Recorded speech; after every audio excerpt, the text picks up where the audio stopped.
Hello everybody, this is Starman and welcome back to Let's Play Skyrim Special Edition.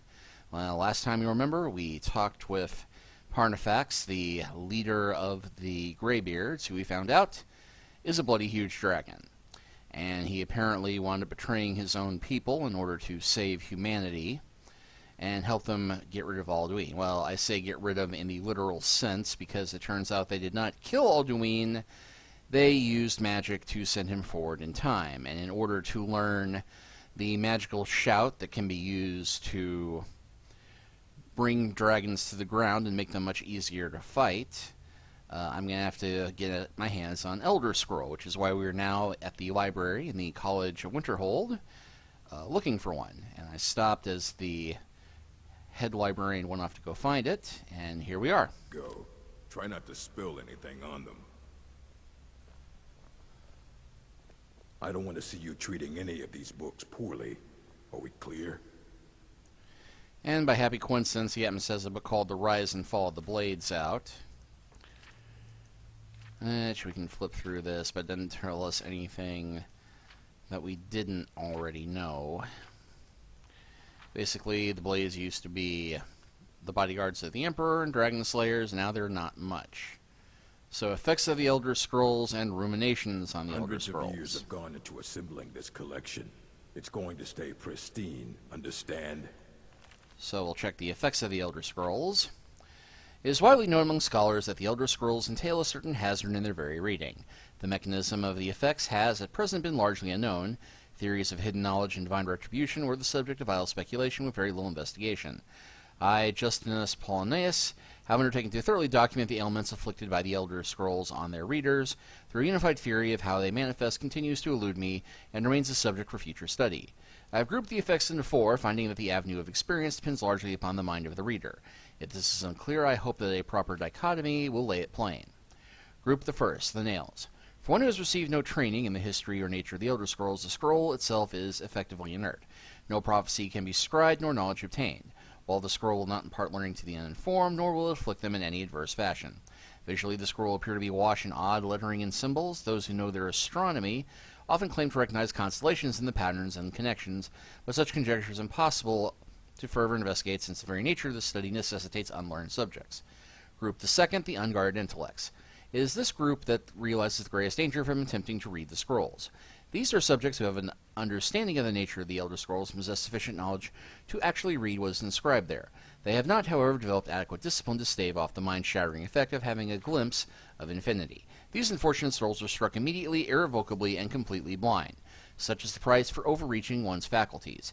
It bears mentioning, however, that with the blindness also comes a fragment of that hidden knowledge, wherever the future, the past, or deep natures of being is dependent on the individual, and they're placed in the greater spheres, but the knowledge does come. Group the third, meditated understanding. Alone in Tamriel, it appeared that the cult of the Ancestor Moth has discovered the discipline to properly guard one's mind while reading the scrolls. Their noviates must undergo the most rigorous mental cultivation, and they often spend a decade or more at the monastery before being allowed to read their first Elder Scroll. The monks say this is for the initiate's own protection, as they must have witnessed many unguarded intellects among their own more eager ranks. With appropriate fortitude, these readers also receive blindness, though at a far lesser magnitude than the unguarded. Their vision fogs slightly, but they retain shape, color, and enough acidity to continue to read the mundane text. The knowledge they gain from the scroll is also tempered somewhat. It requires stages of meditation and reflection to fully appreciate and express what one saw. Group the fourth, illuminated understanding.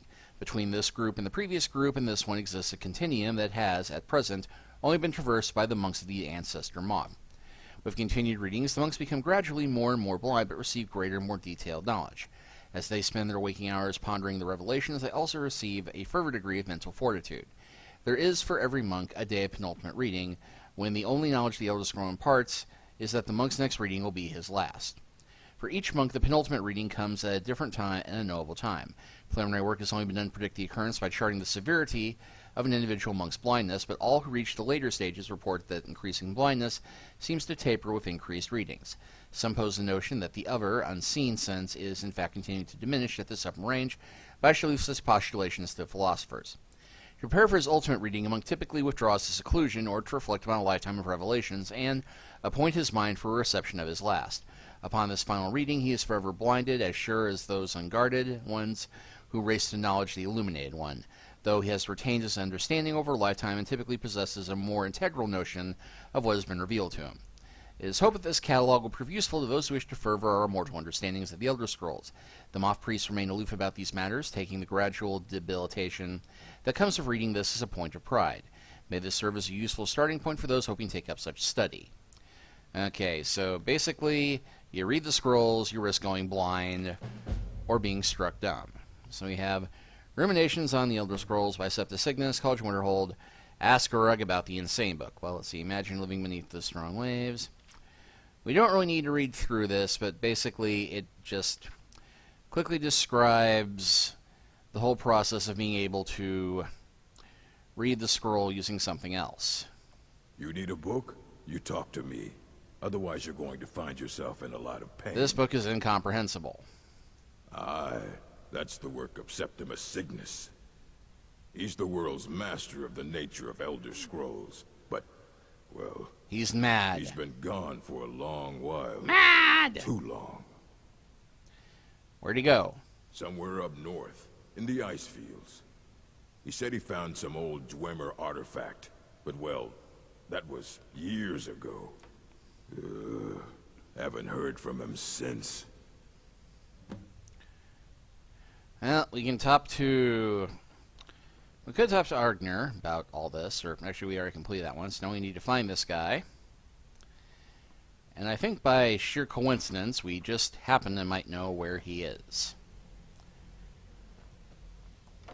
Why? Well, we've already explored the ice fields north of Winterhold a fair bit, because, well, there's not much in the ice fields north of Winterhold to call a location.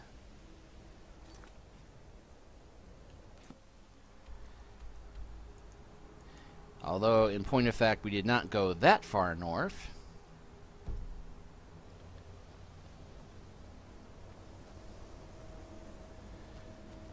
And I don't think I can just jump out the window here and safely wind up down there. There are no levitation or fly spells in Skyrim, alas. But we should be able to get off the bridge here. Well, not right here.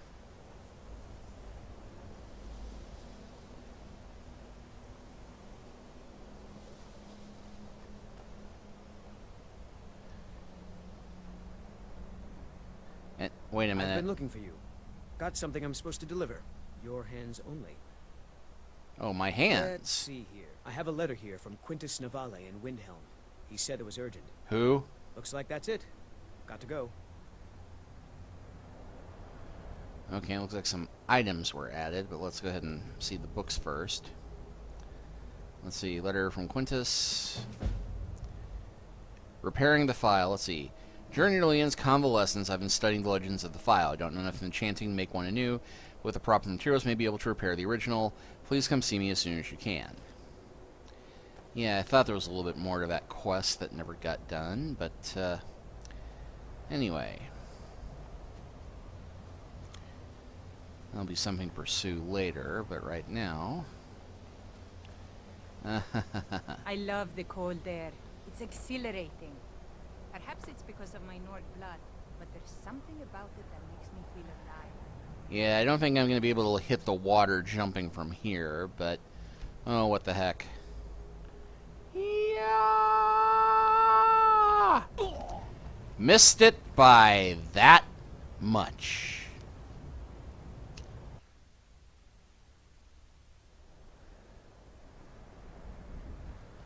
Alright, well. Let's see if maybe I can slalom my way down.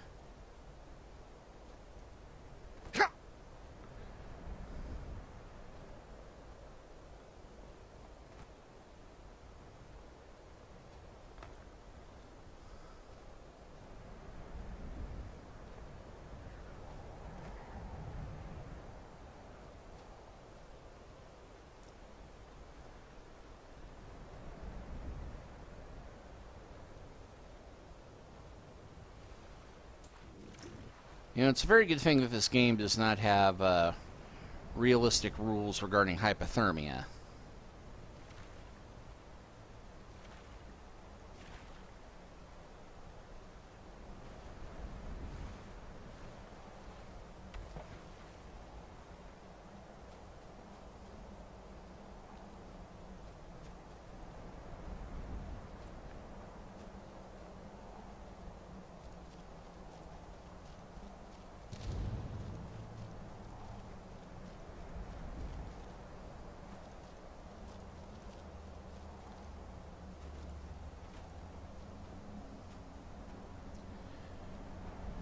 Well, the one bit of good news is that it's very rare to run into anything that can try to kill you out here but ice wraiths.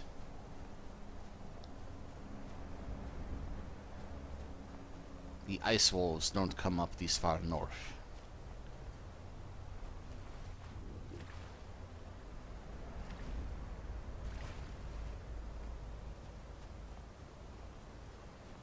Here we go, ice flows. Not really sheets as such, but yeah, we'll give the Horkners a wide berth.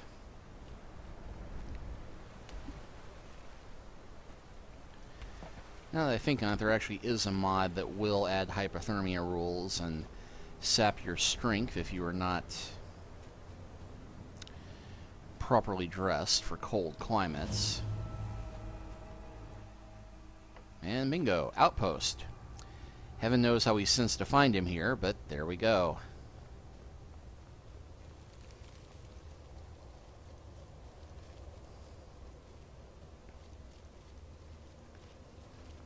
When the top level was built, no more could be placed. It was and is the maximal apex. When I was young, I hear you know about Elder Scrolls. on hunting expeditions. Elder Scrolls, indeed. The Empire. They absconded with them. Or so they think. The ones they saw. The ones they thought they saw. I know of one. Forgotten. Sequestered. But I cannot go to it. Not poor Septimus. For I have arisen beyond its grasp. So, where's the scroll? Here. Well, here as in this plain. Mundus, Tamriel, nearby. Relatively speaking. On the cosmological scale, well, it's all nearby. We're all mad here. Can you help me get the Elder Scroll or not? One block lifts the other. Septimus will give what you want, but you must bring him something in return. Of course. What is it you want besides better medication? You see this masterwork of the Dwemer, deep inside their greatest knowings. Septimus is clever among men, but he is but an idiot child compared to the dullest of the Dwemer. Yeah. Lucky then they left behind their own way of reading the Elder Scrolls. In the depths of Black Reach, one yet lies. Have you heard of Black Reach? Cast upon where Drimmer City slept, the yearning spire hidden learnings kept. Nice bit of poetry. So where's Blackreach? Under deep, below the dark, the hidden keep, Tower Mzark. Hey, that rhymes. Ovtand, the point of puncture, of first entry of the tapping. Tapping, tapping, Delve tapping. to its limits, and Black Reach lies just beyond. But not all can enter there. Only Septimus knows the hidden key to loose the lock, to jump beneath the deathly rock. Okay, how do I get it? Two things I have for you. Two shapes. One edged, one round. The round one for tuning. Dwemer music is soft and subtle, and needed to open their cleverest gates. Okay. The edged lexicon for inscribing. To us, a hunk of metal. To the Dwemer, A full library of knowings, but empty. Find Mazark and its sky dome. The machinations there will read the scroll and lay the lore upon the cube. Trust Septimus. He knows you can know. Me on my sword fighting techniques. Alright, so transcribe the lexicon. What do I do with the sphere? What do I do with the cube? What do you want with the Elder Scroll? I don't feel the need to ask him any further questions.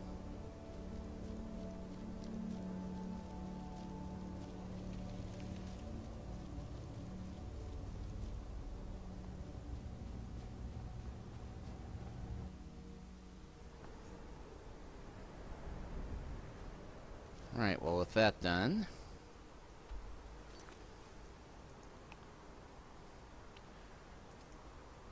so recover the scroll.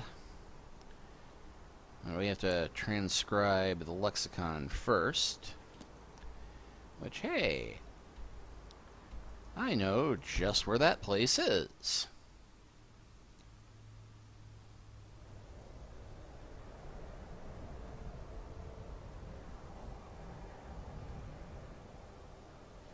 And flame blasted or color corrected corpse there from the look of it.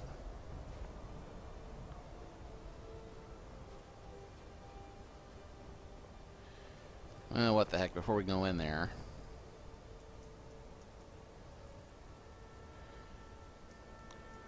we'll get our cheesy bedding down with our beloved bonus.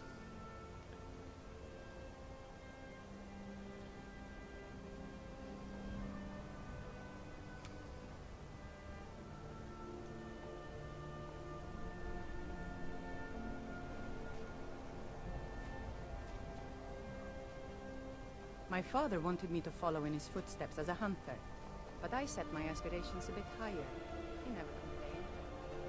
I miss him. Oh, okay.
Actually, I'll go ahead and switch to my bow for this first part.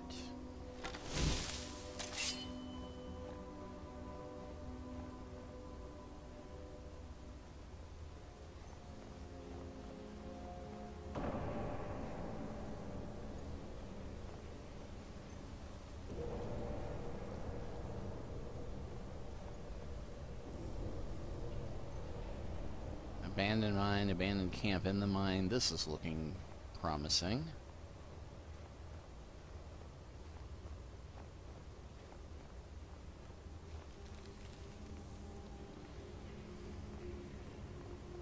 Where is it? I know you were trying to keep it for yourself, Cesar. You always try to keep it for yourself.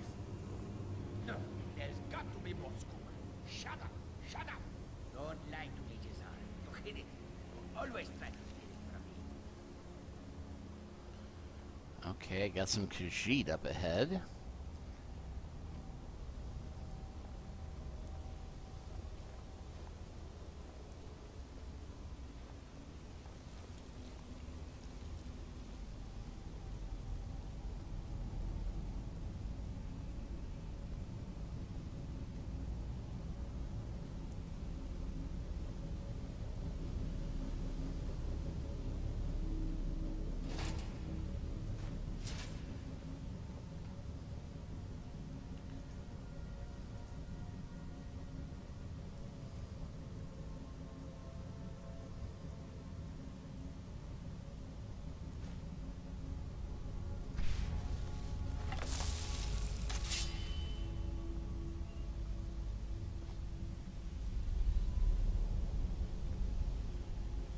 Okay.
Necklace of lockpicking. Well, I could use that. Huh?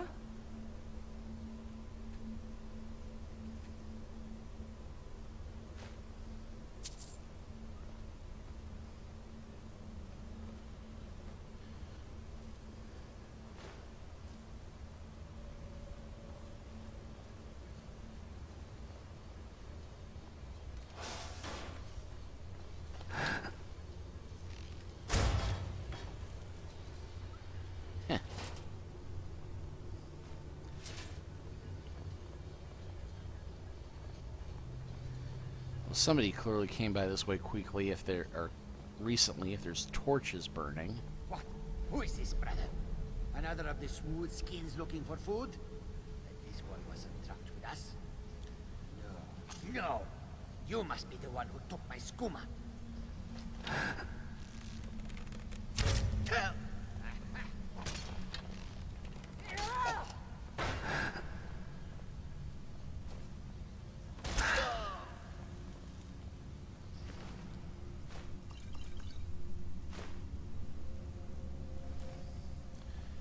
Okay, well, unfortunate, but he probably would have jumped us first.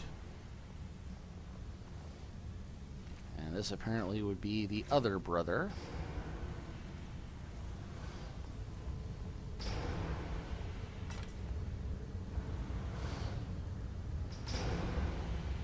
Okay, yeah, that grinding noise is kind of worrying.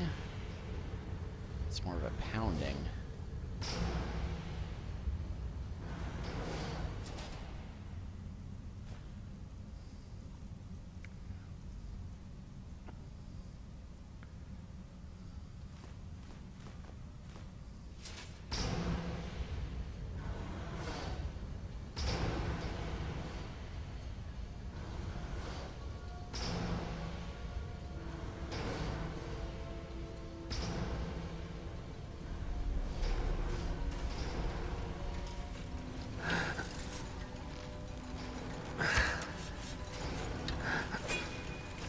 Shoot.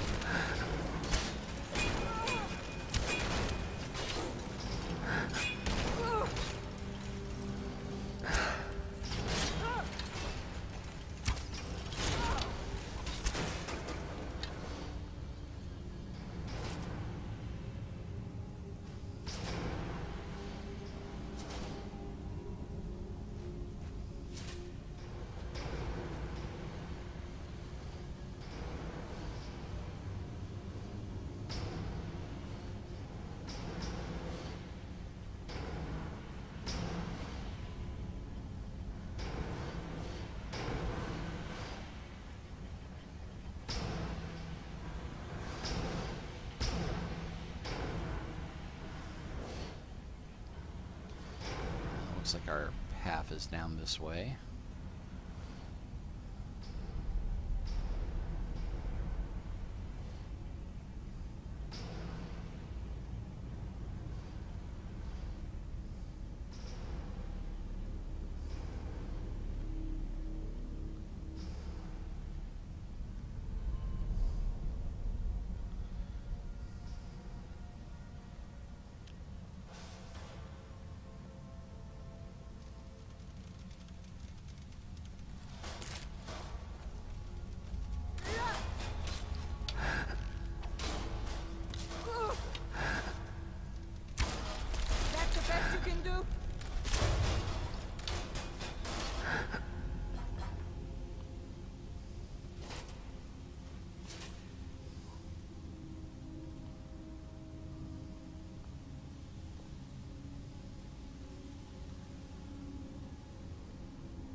a door that way.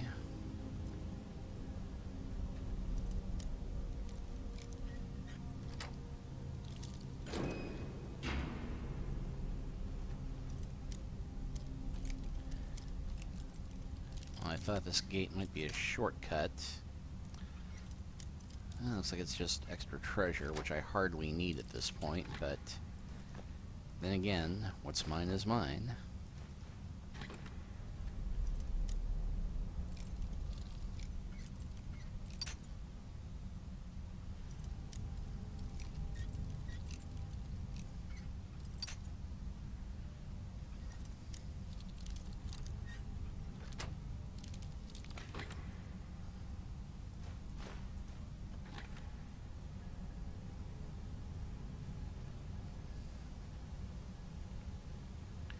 So back through the door.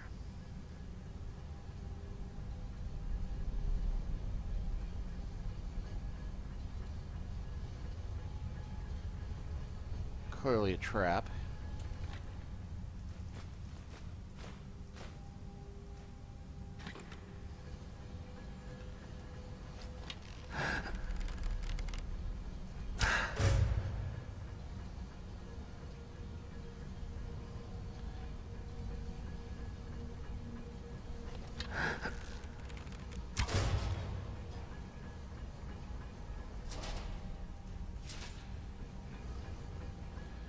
Looks like this way is blocked.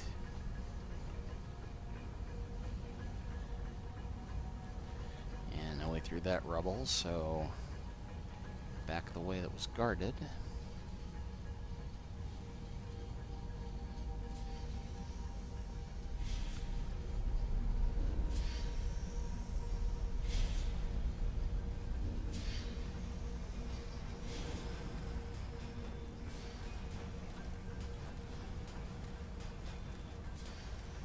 Looks like there's several options here.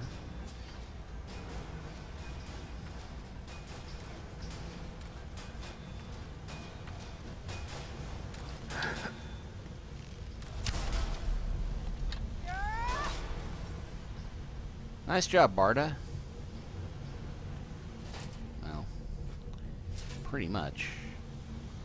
Except she uses a sword instead of a big old mace. Of course, I could give her a mace if I wanted to.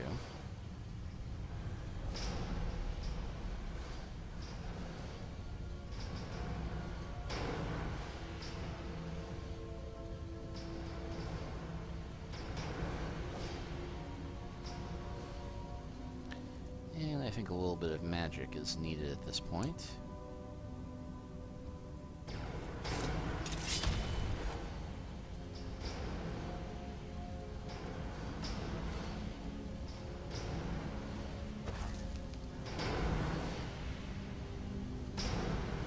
The secret here being that you need to hurry through lest the pistons pound you and knock you out the path. Apparently me all got knocked off. Thankfully, I'm pretty handy with a weapon when I need to be.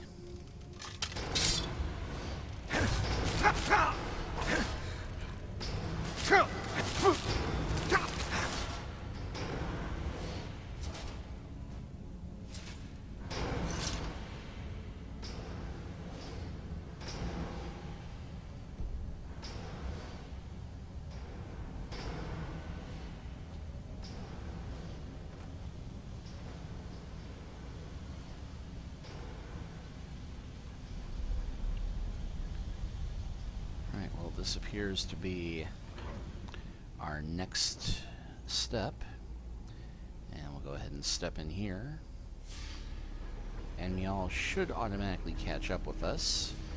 She did. So I'm going to go ahead and close this chapter here, and next time we will continue into the ruins. We'll see you next time.